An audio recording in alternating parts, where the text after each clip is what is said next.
네, 벌써 2주가 넘었습니다. 중앙선거관리위원회 선거 때마다 심판관의 역할을 잘 해왔던 조직인데 어떠한 이유에서인지 최근 들어서 이 채용 문제로 홍역을 치르고 있습니다. 벌써 굉장히 많은 사례가 나왔는데 이른바 아버지가 중앙선관위에 근무하는 그 아들, 딸들이 경력 채용된 일들 가지고 논란이 뜨겁습니다. 특히 위원장을 맡고 있는 것은 대법관, 노태학 대법관이 겸임하고 있는데요.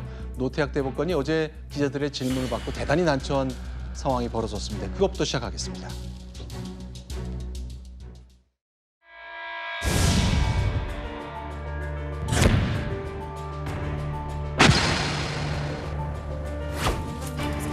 사퇴 요구가 거센데 입장을 넘어가겠습니다.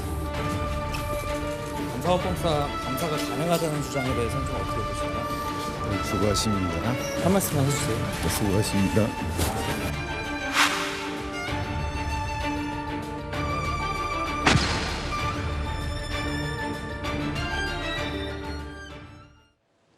네, 대체로 내용은 아실 겁니다. 10명이 넘는 선관위 직원들이 가족들이 경력 채용됐습니다. 중앙정부의 꽤 괜찮은 공직 자리였는데 이런 일들이 왜 생겼는지 하나둘씩 좀 점검을 해봤으면 좋겠습니다. 장윤미 변호사 계신데요.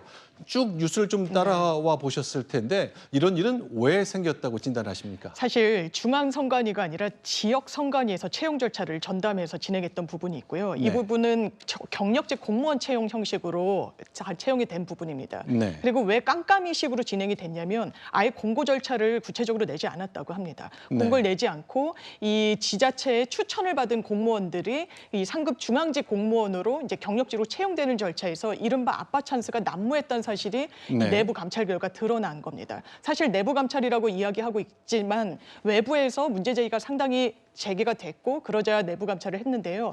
천태만상입니다. 이른바 선관위의 1인자, 2인자들이 본인 자녀들 경력직으로 채용하는데 입김을 행사를 했습니다. 네. 어떤 인사 같은 경우에는 실제로 전화까지 했다라는 겁니다. 우리 자녀가 이 공모를 했으니 잘 봐달라는 취지였습니다.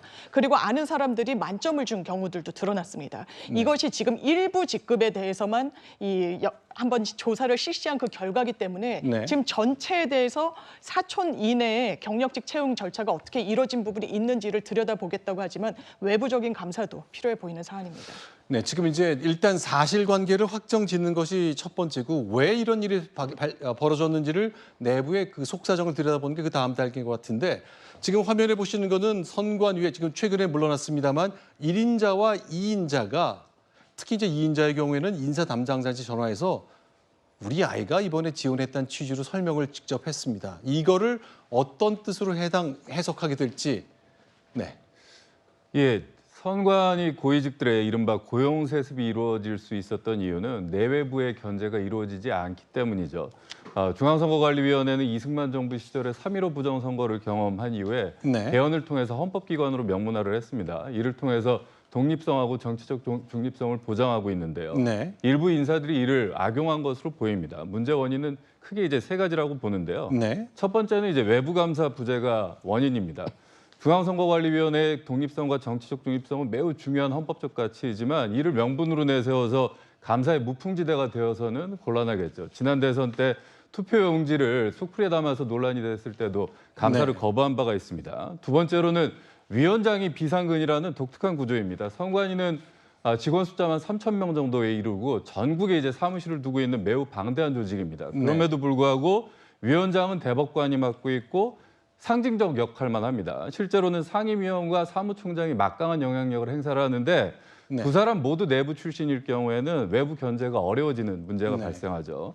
세 번째로는 최근 수년 동안 선관위의 정치적 중립성이 의심받는 일들이 발생하고 있습니다. 대통령 선거 캠프에 참여했던 선관위 퇴직 관료가 지난 정권에서 이제 선관위 최고위직으로 임명된 사례가 있었는데 이분이 연임을 시도하자 선관위 직원들이 단체로 이제 반발을 하기도 했었습니다. 일부 소수 인사들이 전횡을 일삼았다는 것을 좀 보여주는 사례라고도 보는데요.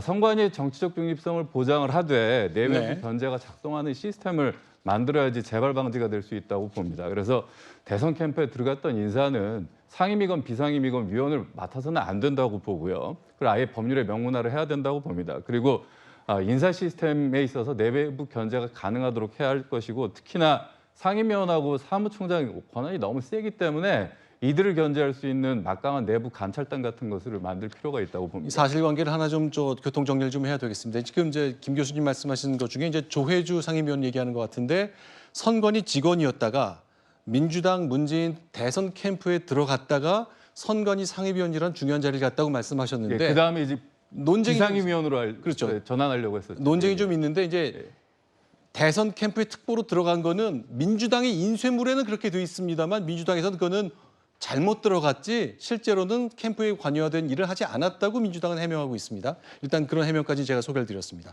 강민구 위원장님. 네.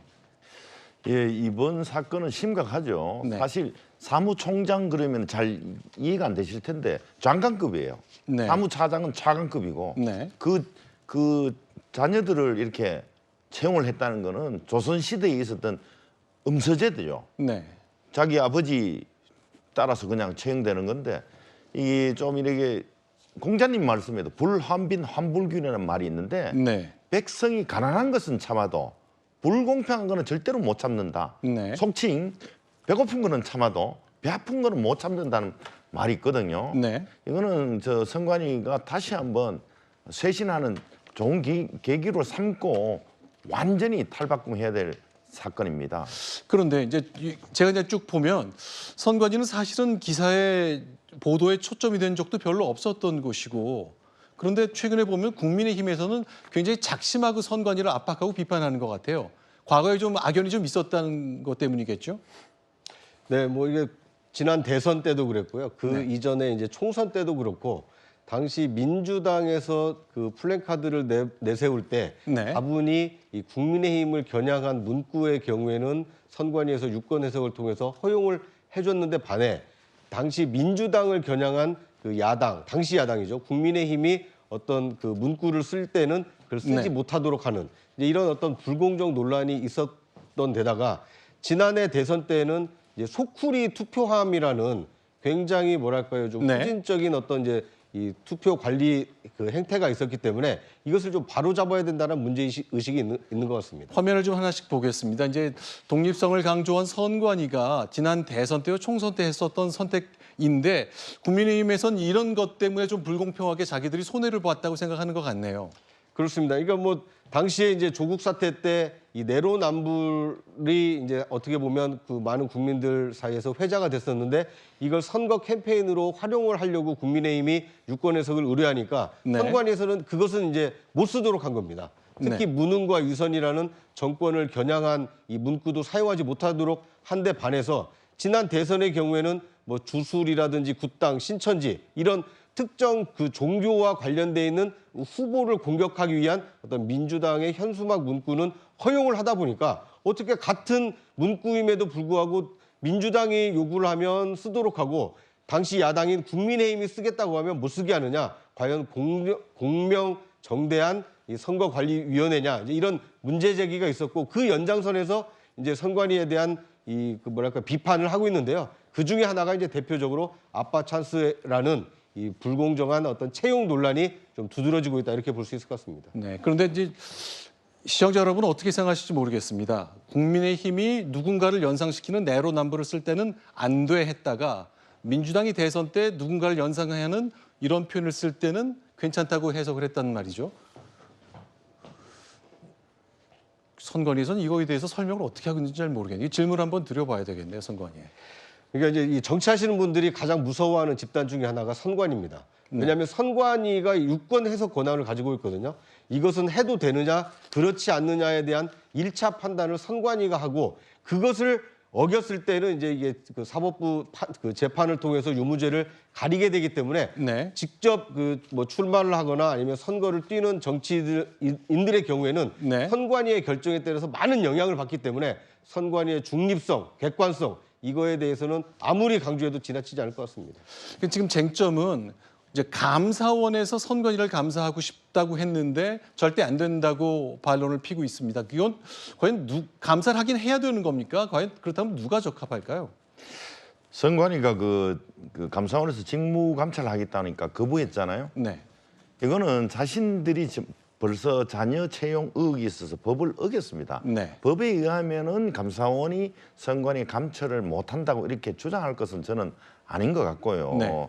감사를 받고 자기네 쇄신의 계기를 삼아야 돼요. 아까 금방 또 현수막 문제 등이 나왔는데 네. 선관위의 유권 해석은 지역별로 네. 대부분 다른 경우를 실제로 제가 경험을 많이 했어요. 그래서 불리한 게 나오면 계속 그 상위기관으로 계속 물어봐야 돼요. 네. 그래서 그것도 정확히 기록을 해놓아야 돼요.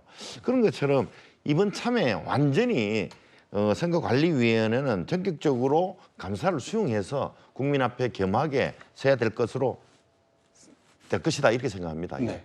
그러니까 이제 지금 중앙 그 행정부처의 경우에는 채용 절차를 투명하게 하기 위해서 인사혁신처라는 별도 기구를 두고 있거든요. 네. 그러니까 내부적으로 채용을 하게 되면 아파 찬스 또는 지인 찬스 이런 가능성이 있기 때문에 아예 그냥 채용과 승진, 보직을 관리하는 인사혁신처를 따로 두고 있어서 해당 부처가 관여하지 못하도록 하고 있습니다. 마찬가지로 이번 그 중앙선관위원회의 경우에는 아무리 헌법기관이라 하더라도 객관적이고 공정한 채용이 안 된다는 것이 어느 정도 드러났기 때문에 제3자가 개입을 할 수 있는 채용 절차에도 개입하고 만약에 문제가 있을 때는 감사도 할 수 있는 이런 제도적 보완이 필요하지 않나 하는 생각이 듭니다.